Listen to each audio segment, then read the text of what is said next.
அல்லேலூயா. ஆண்டவர் நமக்கு தர இருக்கிற வாக்குத்தத்த வார்த்தையை நம் வேதத்திலிருந்து வாசிப்போம். நீதிமொழிகள் 16ஆம் அதிகாரம் 33ஆம் வசனம். காரிய சித்தியோ கர்த்தரால் வரும். ஆமென், அல்லேலூயா.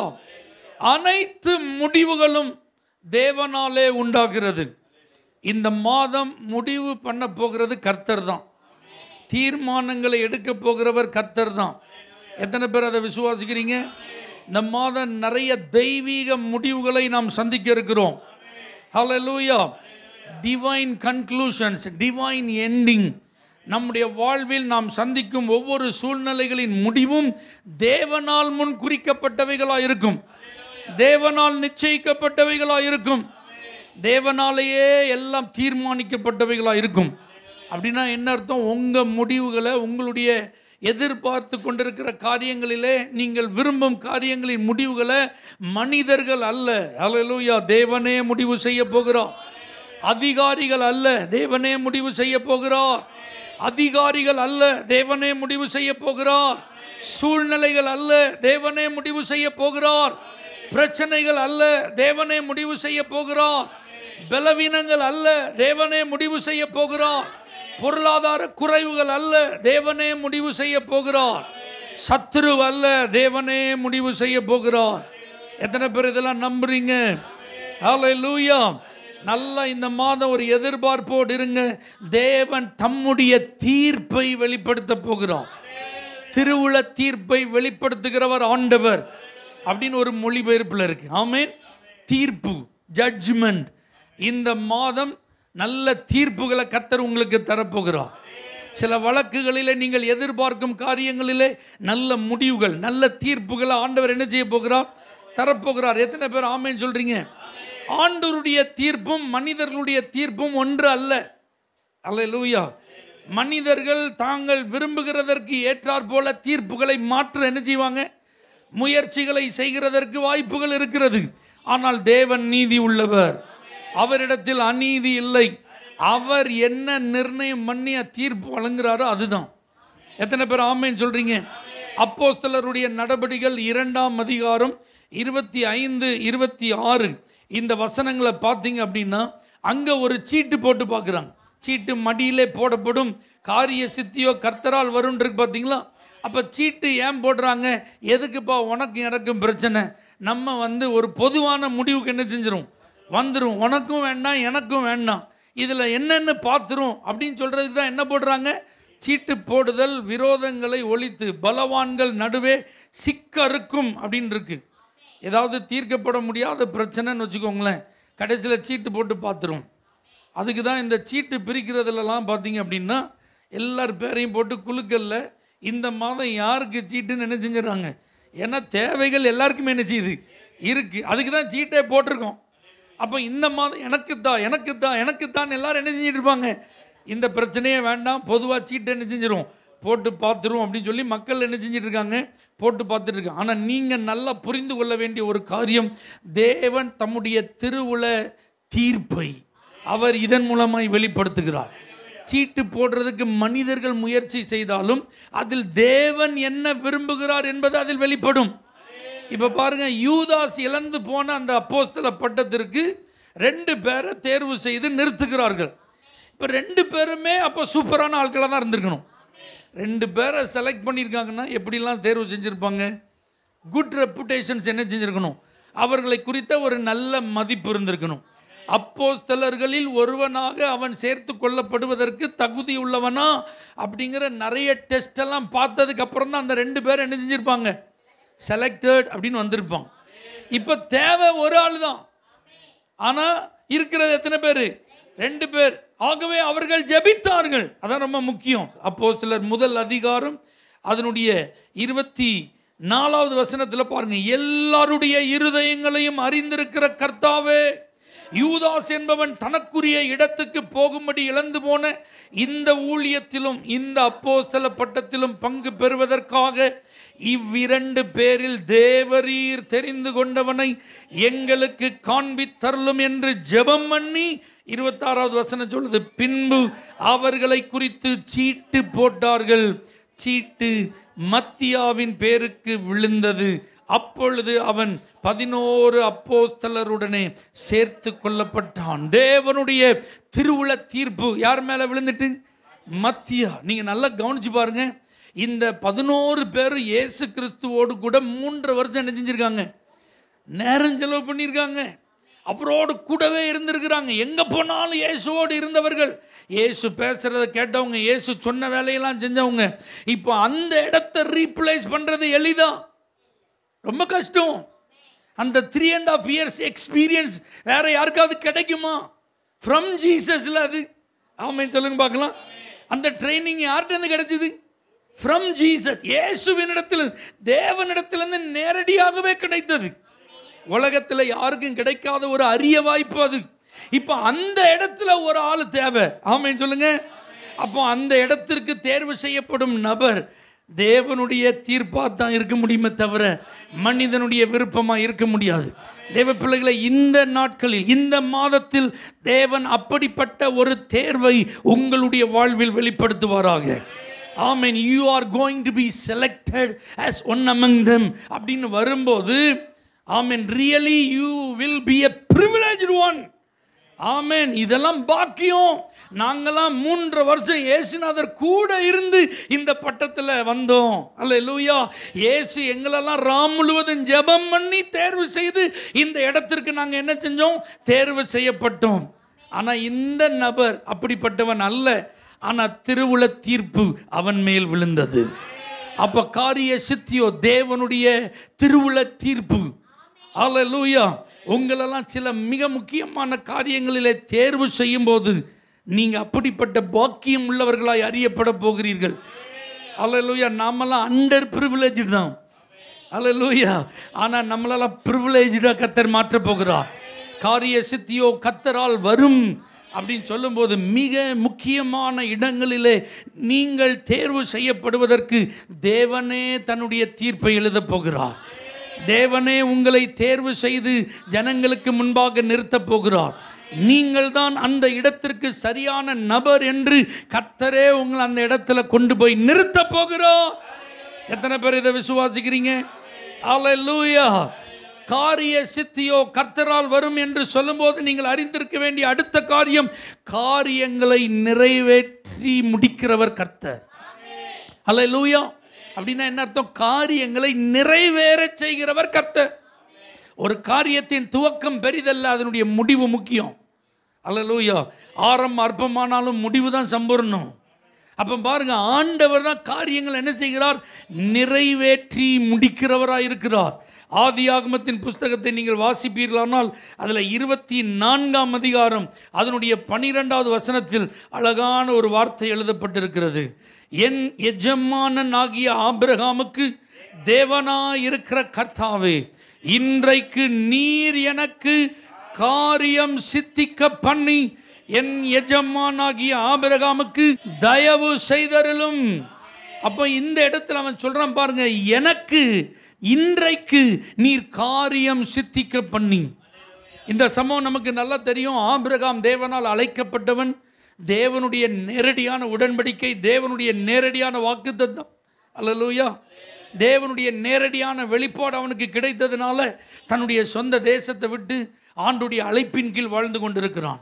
இப்போ தன்னுடைய மகனுடைய எதிர்காலத்திற்காக ஒரு தீர்மானம் பண்ணணும். அவனுடைய வாழ்க்கை துணையை அவன் தேர்வு செய்யும் மிக முக்கியமான தருணம். இப்போ பாருங்க, அந்த வீட்டிலேயே அவனுடைய நம்பிக்கைக்குரிய ஒரு வேலைக்காரர்களிலேயே முதிர்ந்த வயது உள்ளவன். ஆமேன். அவனுடைய வாரிசாக கூட கருதப்பட வாய்ப்பு பெற்றவன். அவன்கிட்ட தான் சொல்கிறான், இந்த தேசத்தில் என் மகனுக்கு பெண் எடுத்துறாத, என் சொந்த நாட்டில் தான் பெண் எடுக்கணும். அதே நேரத்தில் என் மகனை அந்த நாட்டுக்கு கூட்டிகிட்டு போயிடாத. இவன் யோசிக்கிறான், இதெல்லாம் எந்த ஊரில் நடக்கும்? ஆமேன். மாப்பிள்ளையை பார்க்காம எப்படி பொண்ணு கொடுப்பாங்க?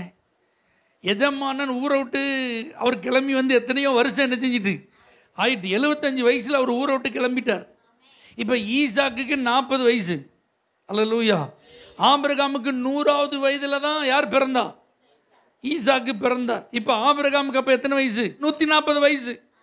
அப்போ எத்தனை வருஷம் ஆச்சு? சுமார் 65 வருஷம் ஆச்சு. ஒரு ஜெனரேஷனே முடிஞ்சு 2வது ஜெனரேஷனும் முடிய போகுது. இப்போ அந்த நாட்டில் வந்து என் எஜமானன் ஆபிரகாம் அவர் கர்த்தர் சொன்னதை கேட்டு கீழ்ப்படிஞ்சு போனார். இன்றைக்கி அவர் ஆகா ஓகோன்னு இருக்கார். அவருக்கு ஒரே ஒரு செல்ல மகன் இருக்கிறான். அவனுக்கு பெண் பார்க்க நான் வந்திருக்கிறேன், உங்கள் பிள்ளையை என் கூட நீங்கள் அனுப்புங்கன்னு முன்பின் தெரியாத ஒரு மனிதன் கூப்பிடும்போது யாருங்க தன்னுடைய பிள்ளையை அவனோட நம்பி அனுப்புவாங்க? வாய்ப்பே இல்லை. ஆனால் இங்கே பாருங்க, என் காரியத்தை இன்றைக்கு நீர் சித்திக்க பண்ணி என் எஜமானனாகிய ஆபிரகாமுக்கு தயை செய்தருளும் என்று ஜெபித்த அந்த ஜெபத்தை கர்த்தர் நிறைவேற்றி முடித்தார்.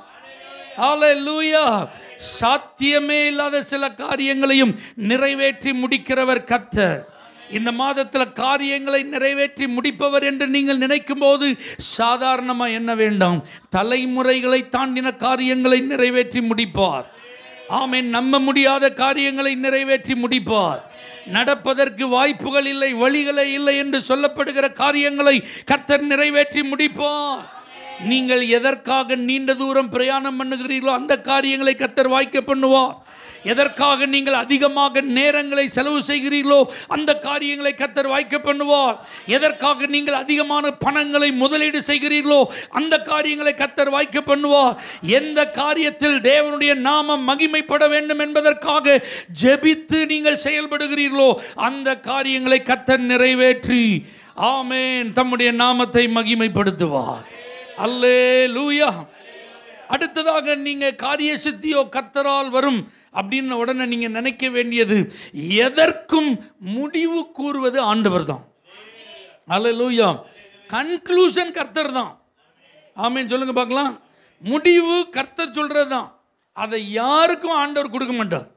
யார்கிட்டையும் அந்த அதிகாரத்தை கர்த்தர் என்ன செய்யறதில்லை, கொடுக்க போகிறதில்லை. நிச்சயமாகவே முடிவு உண்டு, உன் நம்பிக்கை வீண் போகாது சொல்லியிருக்காருல்ல, ஆண்டவர் தான் சொல்லியிருக்கிறாரு. அப்போ அந்த முடிவை தீர்மானிக்கிற முழு அதிகாரமே யார்கிட்ட இருக்கு?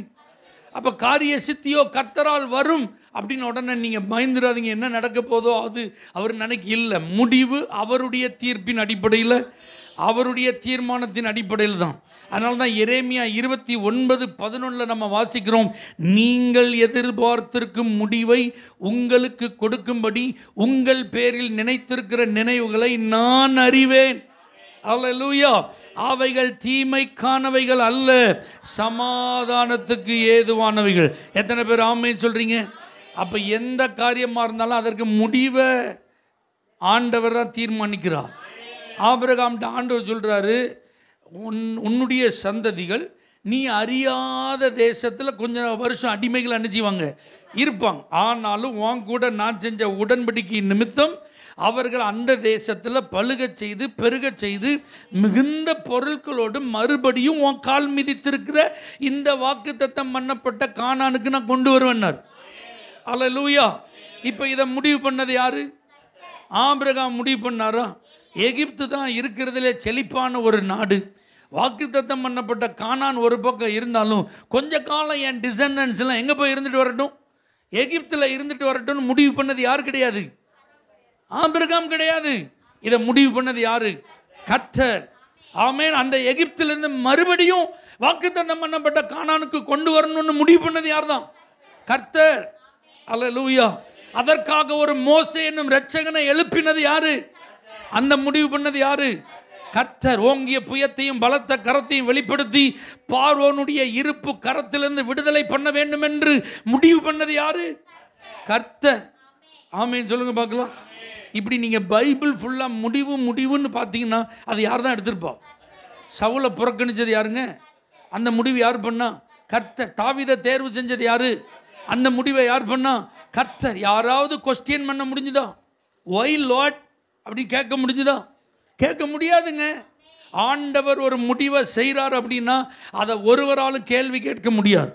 அப்போ இந்த மாதம் காரிய சித்தியோ கர்த்தரால் வரும் அப்படின்னா சில முடிவுகளை கர்த்தர் உங்கள் வாழ்வில் தரப்போகிறார். அந்த முடிவுகள் எல்லாம் உங்களுடைய நன்மைக்காக இருக்க போகிறது. ஒருவரும் கேள்வி கேட்க முடியாததா இருக்க போகுது. எத்தனை பேர் அதை நீங்கள் விசுவாசிக்கிறீங்க? அல்லேலூயா. பாபிலோனுக்கு சிறையிருப்புக்கு இஸ்ரவேலர்கள் போவார்கள். 70 வருஷம் அங்கே இருப்பாங்க. 70 வருஷத்துக்கு அப்புறம் தான் மறுபடி திரும்பி வருவாங்க. யார் முடிவு பண்ணா? கர்த்தர் முடிவு பண்ணிட்டார். இந்த 70 வருஷத்துக்கு இடையில் என்ன நடந்தாலும் யார் இந்த முடிவு என்ன செய்ய முடியாது, மாற்றவே முடியாது. ஒரு கன்னியின் வயிற்றில் தான் இயேசு பிறப்பார். யார் முடிவு பண்ணா? கர்த்தர் தான் முடிவு பண்ணார். ஆமென் சொல்லுங்க பார்க்கலாம். இப்படி டிவைன் கன்க்ளூஷன்ஸை கர்த்தர் இந்த மாதம் உங்கள் லைஃப்பில் வெளிப்படுத்த போகிறார். எப்படி ஆல் த்ரூ த ஹிஸ்ட்ரியில் நம்ம பார்க்குறோமோ, ஆமென், மனிதர்களுடைய வரலாற்றில் நம்ம பார்க்குறோமோ, இதை போல நம்முடைய வாழ்க்கையின் வரலாற்றிலும் தெய்வீக முடிவுகள் எழுதப்பட போகிறது. ஆமென். தேவன் முடிவு கூறுகிறவர் என்பதற்கு நாம் அடையாளங்களாய் மாறப்போகிறோம். அல்லேலூயா. காரிய சித்தியோ கர்த்தரால் வருங்கிறதுக்கு முன்பாக சீட்டு மடியிலே அப்படின்னா என்ன அர்த்தம்? சீட்டில் பேர் எழுதி அதை மடக்கி போடுறது யாரு? ஒரு மனுஷன். அல்லேலூயா. மடியில் போடப்படும் அப்படிங்கிறத நீங்கள் நினச்சி பாருங்கள். அதை எழுதி பிளான் பண்ணி போடுறது யாரு? மனுஷன். ரொம்ப அழகான ஒரு வார்த்தையை நான் சொல்கிறேன். ஒருவன் தான் விரும்புகிறபடியெல்லாம் திட்டமிடலாம், ஆனால் எது நடக்க வேண்டுமென முடிவு செய்பவர் கர்த்தர். சீட்டு மடியில் போடப்படும்னா ஒருவன் தான் விரும்புகிறபடி என்ன செய்யலாம்? திட்டமிடலாம். இது நான் விரும்புகிறேன்னு நினைக்கலாம், இப்படி தான் நான் செய்ய போகிறேன்னு அவன் பயங்கரமாக அண்டர் கிரவுண்டில் என்ன செய்யலாம்? வேலை பார்க்கலாம். ஆனால் அல்லேலூயா, எது நடக்க வேண்டும் என்று முடிவு செய்பவர் கர்த்தரே. எத்தனை பேருக்கு இந்த வார்த்தையை கேட்கும்போதே சந்தோஷமா இருக்கு? இந்த மாதம் என் வாழ்க்கையில் என்ன நடக்கணும்னு முடிவு செய்ய போகிறவர் கர்த்தர் தான்.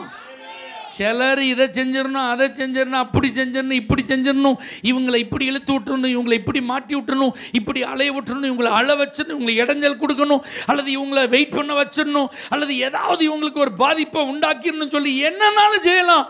அதற்காக அவர்கள் முயற்சிக்கலாம். ஆனால் இன்றைக்கு நீங்கள் விசுவாசியுங்கள், எது நடக்க வேண்டும் என்று முடிவு செய்பவர் கர்த்தர் தான். ஆகவே நீங்கள் நல்ல ஆண்டவரை பார்த்து சொல்லுங்கள், ஏசப்பா இந்த மாதம் என் வாழ்க்கையில் எது நடக்கணும்னு நீங்கள் முடிவு செஞ்சுருக்கீங்களோ அதுதான் நடக்க போகிறது. அல்லேலூயா. எஸ்தரின் புஸ்தகத்தில் 3ஆம் அதிகாரம் 7வது வசனத்தில் பாருங்கள், பூர் என்கிற ஒரு சீட்டு. அல்லேலூயா.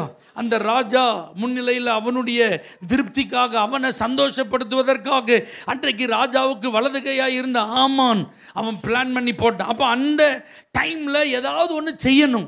அப்போ அவன் என்ன செய்யணும்னு பிளான் பண்ணால் 127 நாடுகளிலும் இருக்கிற யூதர்களை அழிக்க வேண்டும் என்று அந்த சீட்டை போட்டு ராஜாட்ட பெர்மிஷன் கேட்டான். ராஜாவும் அதற்கு வேண்டிய முழு அனுமதியை கொடுத்தான். அப்போ பாருங்க, தனக்கு கிடைத்த அனுமதியையும் அதிகாரத்தையும் பயன்படுத்தி 127 நாடுகளிலேயும் இவன் இந்த சீட்டை பயன்படுத்தி என்ன செஞ்சான்? தான் விரும்புகிறத நிறைவேற்றணும்னு நினைச்சான். ஆனால் எது நடக்கணும்னு கர்த்தர் நினைச்சாரோ அதுதான் நடந்தது. காரியம் மாறுதலாய் முடிந்தது என்று எஸ்தர் 9:1 எழுதப்பட்டிருக்குன்னா அந்த வார்த்தை எதை காண்பிக்கிறது? என்ன வேண்டுமானாலும் ஒருவன் விரும்புகிறபடி திட்டமிடலாம். தேவனுடைய பிள்ளைகளை, உங்களுக்கு எதிராக ஒரு மனுஷன் என்னன்னாலும் திட்டம் பண்ணலாம். ஆனால் தேவன் எது நடக்கணும்னு அவர் நிர்ணயிக்கிறாரோ, அவர் முடிவு செய்கிறாரோ அதுதான் நடக்கும். ஹல்லேலூயா. எத்தனை பேர் இதெல்லாம் விசுவாசிக்கிறீங்க? காரிய சித்தியோ கர்த்தரால் வரும். அதில் ஒரு இங்கிலீஷில் ஒரு வேர்டு இருக்கு, ஹோல் டிஸ்போசிங். ஆமென். என்னது? Whole disposing. முற்றிலும் அகற்றுபவர் ஆண்டவர் தான். ஆமென் சொல்லுங்க பார்க்கலாம். அப்போ தீமைகள், ஒரு தேவனுடைய பிள்ளைகளுக்கு எதிரான அந்த தீமைகளை முற்றிலும் அகற்றுபவர் தேவன் தான். ஒரு தேவனுடைய பிள்ளைக்கு எதிராக எழும்புகிற மனிதர்களை, சத்துருக்களை முற்றிலும் அகற்றுபவர் தேவன் தான். ஒரு தேவனுடைய பிள்ளைக்கு எதிராக எழும்பும் சூழ்நிலைகளை முற்றிலும் அகற்றுகிறவர் தேவன் தான். ஒரு தேவனுடைய பிள்ளைக்கு எதிராக எழும்பும் ஆயுதங்களை முற்றிலும் அகற்றுகிறவர். அல்லேலூயா. ஆமென் சொல்லுங்க பார்க்கலாம். அப்போ நீங்கள் இந்த மாதம் இதெல்லாம் விசுவாசிக்கணும். காரிய சித்தியோ கர்த்தரால் வரும் அப்படின்ன உடனே எல்லா முடிவுகளும் தேவனிடத்திலிருந்து தான் வரப்போகிறார். ஆபிரகாமின் முடிவை எகிப்தின் ராஜா பார்வோன் அவனுடைய மனைவியை எடுத்துக்கொண்டு அவனுக்கு கொஞ்சம் கிஃப்டை கொடுத்துட்டு அப்படியே அவனுடைய அழைப்பை, அவன் தரிசனத்தை என்ன செஞ்சலாம் நினைச்சான்? குலைத்து போடலாம் என்று நினைத்தான். ஆனால் கர்த்தர் பார்வோன் கையில் ஆபிரகாமை விட்டாரா? விடலை. ஹல்லேலூயா. அவனை எச்சரித்து, ஆமென். அதே மாதிரி அபிமெலேக்கு ஒரு முறை முயற்சி செய்த போது அங்கேயும் ஆண்டவர் விட்டு கொடுத்தாரா ஆபிரகாமை? ஏன்னா முடிவு பண்ணுறது கர்த்தர் தான். இவன் மேலே ஒரு தெய்வீக அழைப்பு இருக்கு, இவன் மேலே ஒரு தெய்வீக திட்டம் இருக்கு, இவனோடு தேவனுடைய உடன்படிக்கை இருக்கிறது. அந்த முடிவு தான் அவன் வாழ்க்கையில் நடக்கணுமே தவிர அதற்கு எதிராக அன்றைக்கு அறியப்பட்ட ராஜா எழும்பின போது, அதிகாரத்தில் உயர்ந்தவர்கள் எழும்பின போது கர்த்தர் அதற்கு ஒப்பு கொடுக்கவில்லை. ஆகவே இந்த நாளிலே தேவன் உங்கள் மேல் வைத்திருக்கிற நோக்கமும் திட்டமும் நிறைவேறுவதற்கு எதிராக எவ்வளவு பலத்த சௌரியவான்கள் எழும்பினாலும், அதிகாரத்தில் உள்ளவர்கள் எழும்பினாலும், அவர்களுடைய முடிவு அல்ல, அவர்கள் நினைக்கும் முடிவு அல்ல, தேவன் உங்களுடைய வாழ்வில் செய்ய விரும்பும் முடிவே நடக்கும். ஆமென். ஈசாக்கின் நாட்களில் பஞ்சம் அவனுக்கு ஒரு முடிவை கொண்டு வருகிறது போல தோன்றியது. ஆனால் பஞ்சம் ஒரு முடிவு அவனுக்கு இருக்கு. ஆண்டவர் விடலை. பஞ்சத்திலே அவனை 100 மடங்கு ஆசீர்வதித்து அவனை வர வர விருத்தி அடைய செய்து மகா பெரியவனாக்கி ஐஸ்வர்யவனாய் மாற்றி அன்றைக்கு இருந்த பெலிஸ்தியர்களை அவன் மேல் பொறாமைப்படுற அளவுக்கு கர்த்தர் நிச்சயமாய் உம்மோடு கூட இருக்கிறார் என்பதை நாங்கள் அறிந்து கொண்டோம் என்று சொல்கிற வரைக்கும் ஏசேக்கு சித்துனாலாம் வந்தது, எதிர்ப்பு வாக்குவாதம்லாம் வந்தது. ஆனாலும் முடிவு கர்த்தர் உம்மோடு இருக்கிறார் என்பதை நாங்கள் அறிந்து கொண்டோம். சிலர் உங்கள்கிட்ட வாக்குவாதம் பண்ணுறாங்களா, சிலர் உங்களை எதிர்க்கிறாங்களா, சில சூழ்நிலைகள் நீங்கள் இடம்பெயர்ந்து செல்ல வேண்டும் என்று நிர்பந்திக்கிறதா, தேவனுடைய வார்த்தையின்படி வாழ்ந்து வருகிற உங்களுடைய முடிவு ரெகோபோத்தா தான் இருக்குமே தவிர, தேவன் போட்டிருக்கிற ட்ராக்கில் தான் இருக்குமே தவிர வேற முடிவுகள் உங்களுக்கு இருப்பதற்கு வாய்ப்பில்லை. ஆமென், அல்லேலூயா. யாக்கோபின் முடிவை ஏசா எழுத தீர்மானித்தான். என் தகப்பனாருக்காக நான் துக்கிக்கும் நாள் வரும், அன்னைக்கு உன்னை போட்டு தள்ளிடுவேன்னா. ஏசா கையில் கர்த்தர் ஒப்பு கொடுக்கல. லாபான் நினச்சா நமக்கு நல்ல ஒரு அடிமைச்சிக்கிட்டான். அல்லேலூயா. 10 முறை சம்பளத்தை மாற்றி, ஆமென், 2 பிள்ளைகளை கொடுத்து, இன்னும் 2 வேலைக்காரிகளை கொடுத்து இவனை இங்கேயே என்ன செஞ்சிடலாம், ஆடை மேய்க்க வச்சு, இவன் முற்பிதாக்களில் 3வது நபரா, உடன்படிக்கையில் இவனுக்கு பங்கா. லாபாண்ட மாட்டினவன் வெளியில் போக முடியுமாங்கிற மாதிரி அவன் என்ன செஞ்சிருந்தான், பிடிச்சி வச்சிருந்தான். ஆனால் யாக்கோபின் தேவன், அல்லேலூயா, அவனோடு கூட பேசி மறுபடியும் உன் தகப்பன் தேசத்துக்கு திரும்பி வர பண்ணுவேன், ஆபிரகாமோடு செய்த உடன்படிக்கையை நிறைவேற்றுவேன் என்று அந்த முடிவை தான் ஆபிரகாம் ஈசாக்கு யாக்கோப் என்று யாக்கோபை தொடர செய்தாரே. அதை போல தான் உங்களை பகைக்கிறவங்களை முடிவு எழுத ஆண்டவர் விட மாட்டார். சிக்கிட்டாங்க சூழ்நிலை நிமித்தம், அதனால் வச்சு செஞ்சிடலான்னு சொல்லி நினைக்கிறவங்கள உங்களுடைய முடிவை எழுத ஆண்டவர் என்ன செய்ய மாட்டார், விட மாட்டார். உங்களை குறித்து ஒரு பரம நோக்கம் இருக்கிறது. பரலோகத்தின் தேவனுக்கு ஒரு நல்ல திட்டம் இருக்கிறது. உங்களோடு ஒரு புதிய உடன்படிக்கை அவர் செய்திருக்கிறோம். அதுதான் நடக்கும். அல்லேலூயா. யோசேப்பினுடைய சகோதரர்கள் தேவன் அவனுக்கு வைத்திருந்த முடிவுக்கு விரோதமாக எழும்பி இருந்தார்கள். போத்திபாரின் மனைவி அதற்கு குறுக்கே நின்றாள். ஆனால் கர்த்தர் அவனை குறித்து வைத்த முடிவை யாராவது தடுக்க முடிஞ்சுதா? ஒருத்தராலும் தடுக்க முடியல. இப்போ எத்தனை பேருக்கு புரியுது? அனைத்து முடிவுகளும் தேவனிடமிருந்தே வருகிறது. இந்த அனைத்து முடிவுகளும் தேவனிடத்திலிருந்து வரணும்னா நாம் செய்ய வேண்டிய ஒரே ஒரு காரியம், இதே அதிகாரத்தில் 3வது ஒரு வசனம் இருக்கு, உன் செய்கைகளை கர்த்தருக்கு ஒப்புவி. அல்லேலூயா. ஆமாம், ஒப்புவி அப்படின்னா என்ன அர்த்தம்? ஒப்படைத்தல். அப்படியே ஹேண்ட் ஓவர் பண்ணிடணும். உங்கள் எண்ணங்களாக இருந்தாலும் பரவாயில்ல, உங்கள் வார்த்தைகளாக இருந்தாலும் பரவாயில்ல, உங்கள் செய்கைகளாக இருந்தாலும் பரவாயில்ல, உங்கள் முழு வாழ்க்கையையும் யார் கையில் கொடுத்துடணும்? கர்த்தர் கையில் கொடுத்துடணும். அப்போ தான் அவர் முடிவு எழுத முடியும். ஆமென் சொல்லுங்கள் பார்க்கலாம். அனைத்து முடிவுகளும் தேவனிடத்திலிருந்து வந்ததுன்னு இப்போ நான் சொன்ன அத்தனை தேவனுடைய பிள்ளைகளும் தங்களுடைய வாழ்க்கையை முழுமையாய் கர்த்தரிடத்தில் கொடுத்தவர்கள். அவர்களுடைய எண்ணங்கள், அவர்களுடைய நினைவுகள், அவருடைய வார்த்தைகள், அவருடைய செய்கைகளெல்லாம் நீங்கள் தனித்தனியாக வாசித்து பாருங்கள். அந்த வாழ்க்கை வரலாற்றெல்லாம் நீங்கள் சிந்தித்து பாருங்கள். அவங்க முழுக்க முழுக்க தேவனிடத்தில் சரண்டர் ஆனவங்க. ஆமென். அதனால தான் அவர்களை குறித்து தேவனுடைய முடிவு மிக அழகாக எழுதப்பட்டது. இந்த புதிய மாதத்தில் நீங்கள் தீர்மானம் பண்ணுங்க, என்னுடைய முழு வாழ்க்கையை நான் யாருக்கு ஒப்பு கொடுக்குறேன்? கர்த்தருக்கு ஒப்பு கொடுக்குறேன். என்னுடைய ஒவ்வொரு செய்கைகளையும் நான் யாருக்கு ஒப்படைக்கிறேன்? கர்த்தருக்கு நான் ஒப்படைக்கிறேன்னு சொல்லி நீங்கள் முழுவதும் ஆண்டவர்கிட்ட நீங்கள் உங்களை ஒப்பு கொடுத்து பாருங்கள். கண்டிப்பாக தேவன் உங்களுடைய முடிவுகளுக்கு அவரே பொறுப்பாளராக இருந்து நீங்கள் சொல்லுவீங்க, என் வாழ்க்கையில் எல்லா முடிவும் கர்த்தரிடத்திலிருந்து தான் வந்தது. Glory be to Jesus. Thank you Lord. ஆண்டவர்கிட்ட சொல்லுங்கள், என்னுடைய முடிவு உங்கள் கையில் தான் இருக்குது ஆண்டவரே. ஆண்டவர்கிட்ட நன்றியோடு சொல்லுங்கள். ஆமே, நிச்சயமாக முடிவு உண்டு. உன் நம்பிக்கை வீண் போகாதுன்னு சொன்ன ஆண்டவர் ஏதோ சும்மா சொல்லலைங்க. ஆண்டவர்கிட்ட தான் அந்த முடிவு இருக்குன்னு நீங்கள் நம்பி ஆமேன் விசுவாசித்து சொல்லுங்கள், எனக்கு குறித்ததை ஆமேன் நிறைவேற்றுவார். அல்லேலூயா, ஸ்தோத்திரம். அதை நீங்கள் எத்தனை பேர் நம்புறீங்க? முடிவெல்லாம் அவர் தான் குறித்து வைத்திருக்கிறார். ஆமேன். எனது காரியம் அவர் அறிவார். நான் தோற்று போவதில்லை, நான் சோர்ந்து போவதில்லை. அல்லேலூயா. எனக்கு குறித்ததை நிறைவேற்றுவார், எனது பாதைகள் அவர் அறிவார். எனக்கு குறித்ததை நிறைவேற்றுவார், எனது பாதைகள் அவர் அறிவார்.